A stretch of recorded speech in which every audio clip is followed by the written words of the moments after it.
আপনারা দেখছেন পাবলিক 2.0।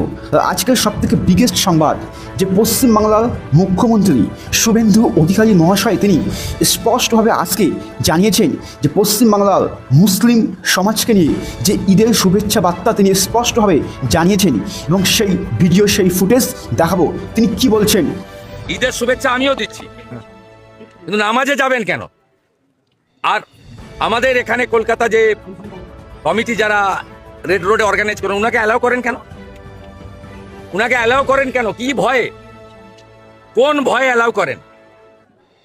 আমি ইসলাম ধর্মের ভাই পাশে আছে, আপনি ভাই বলুন তো অন্য ধর্মের লোক নামাজে প্রবেশ করা ঠিক না না না না ঠিক ঠিক নাই ঠিক নাই।